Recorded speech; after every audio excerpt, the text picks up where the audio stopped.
Assalamualaikum warahmatullahi wabarakatuh. Halo teman-teman, kami dari kelompok 11 mata kuliah landasan pendidikan kelas BK1A 2021 akan menyajikan sebuah video mengenai landasan historis pendidikan part 2. Selamat menyaksikan. Sejarah pendidikan Indonesia selalu berubah dari masa ke masa. Setelah melewati masa pendidikan Hindu-Buddha, Islam, dan pendudukan asing yang telah dibahas di kelompok tersebut, masa pendidikan Indonesia berlanjut ke masa pendidikan nasional Indonesia tahun 1945 sampai 1950.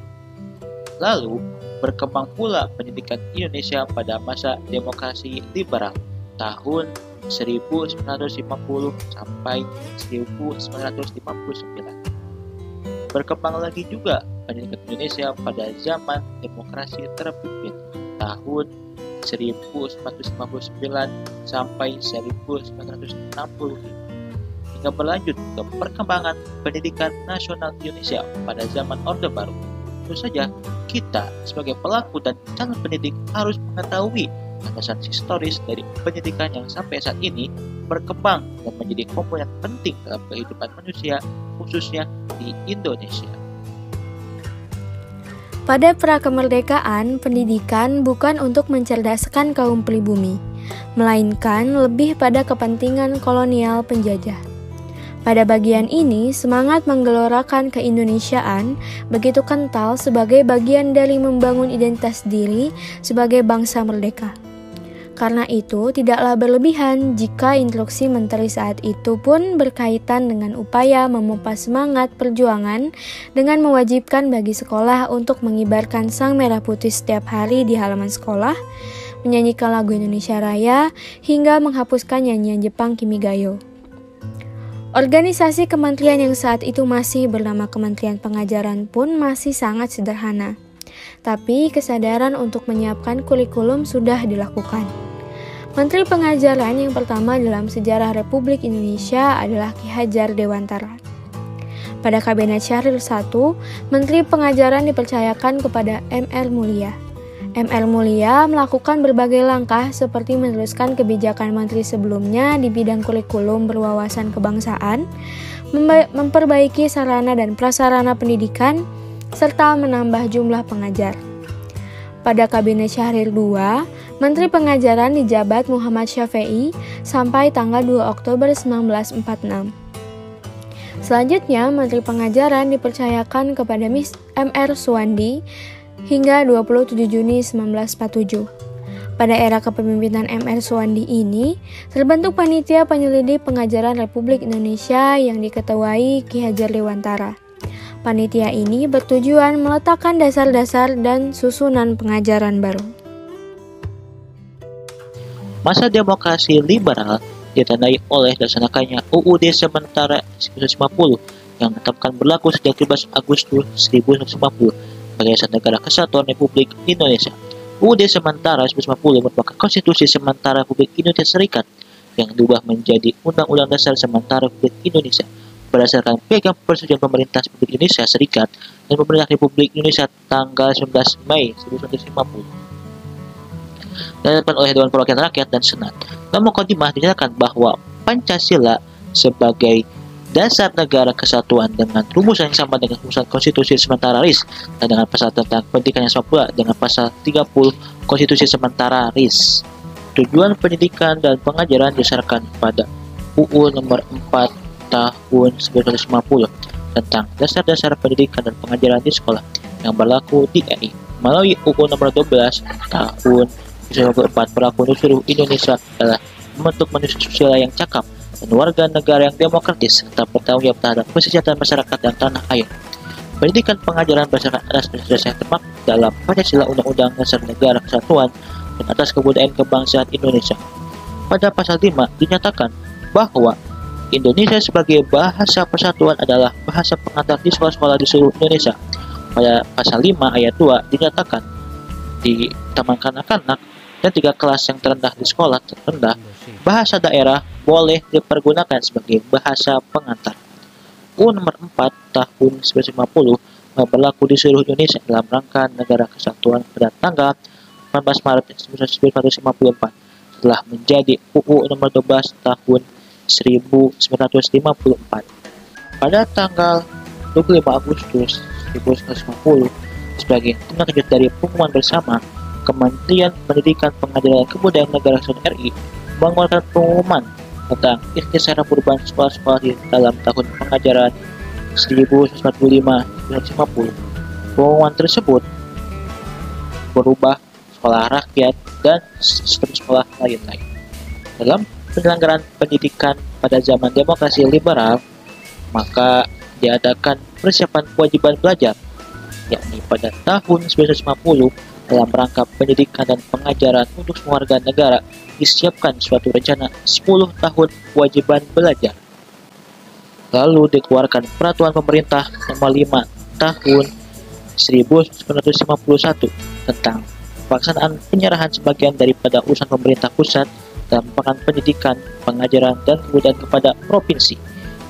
Lalu ada juga pendidikan agama, pendidikan masyarakat yang di sini dibuat pusat-pusat kursus dan pusat pelatihan untuk masyarakat.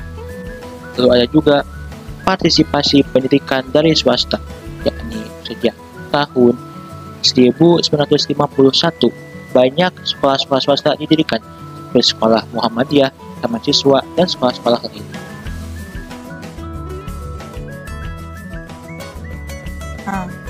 Dasar Pendidikan Nasional Indonesia adalah Pancasila yang tercantum dalam pembukaan Undang-Undang Dasar 1945 dan kebudayaan bangsa Indonesia itu sendiri. Adapun tujuannya terdapat dalam Undang-Undang Nomor 12 Tahun 1954. Gagasan-gagasan baru mengenai sistem pendidikan nasional mulai muncul setelah dikeluarkannya Keputusan Presiden Nomor 145 Tahun 1945 tentang nama dan rumusan induk sistem pendidikan nasional. Gagasan-gagasan tersebut diantaranya adalah pendidikan nasional Indonesia, dan sistem pendidikan. Pendidikan pada masa demokrasi terpimpin diselenggarakan dalam beberapa bentuk. Yang pertama adalah Sabta Usaha Tama, sesuai dengan instruksi Menteri Muda Pendidikan, Pengajaran, dan Kebudayaan pada tanggal 17 Agustus 1959. Yang kedua adalah Pancawardhana atau 5 pokok perkembangan, sesuai dengan ketetapan Menteri Pendidikan, Pengajaran, dan Kebudayaan pada tanggal 10 Oktober 1960. Yang ketiga adalah POMG atau Panitia Pembantu Pemeliharaan Sekolah dan Perkumpulan Orang Tua Murid dan Guru-Guru, sesuai dengan Keputusan Menteri Pendidikan, Pengajaran, dan Kebudayaan Nomor 58438 Jakarta 6 Desember 1954 tentang Panitia Pembantu Pemeliharaan Sekolah, yang terdapat dalam Pasal 1, Pasal 2 ayat 1-3, dan Pasal 4 ayat 1. Yang keempat adalah pendidikan masyarakat, sesuai dengan Surat Keputusan Menteri Pendidikan, Pengajaran, dan Kebudayaan Nomor 4223 Tahun 1951 tentang tugas masyarakat dalam pendidikan. Yang kelima adalah perguruan tinggi, sesuai dengan Undang-Undang Nomor 22 Tahun 1961 tentang perguruan tinggi. Di antaranya adalah dalam Pasal 1, Pasal 2, Pasal 4, Pasal 5, Pasal 6, Pasal 7 ayat 1, Pasal 8 ayat 1-3, dan Pasal 25. Yang keenam atau yang terakhir adalah kurikulum. Kurikulum ini mencakup kurikulum pada 4 jenjang, yaitu pada jenjang SD, SMP, SMA, dan kurikulum sekolah keguruan. Setelah pemberontakan G30 SPKI berhasil dipadamkan, terjadilah peralihan dari demokrasi terpimpin ke demokrasi Pancasila.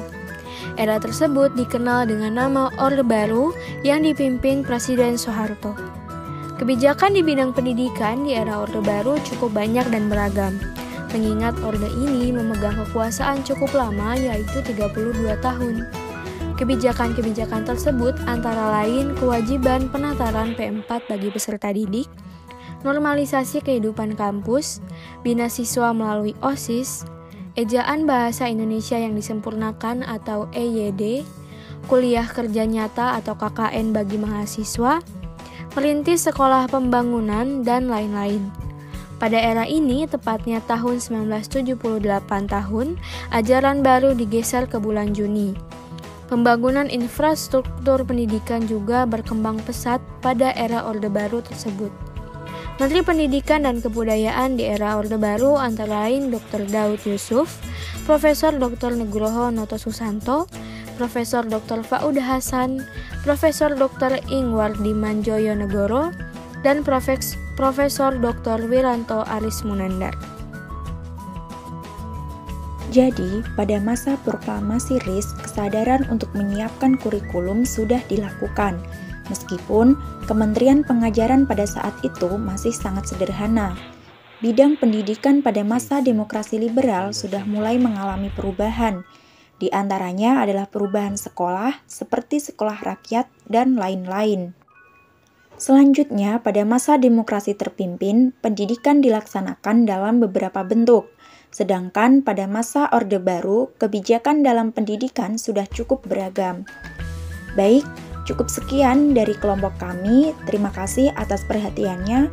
Wassalamualaikum warahmatullahi wabarakatuh.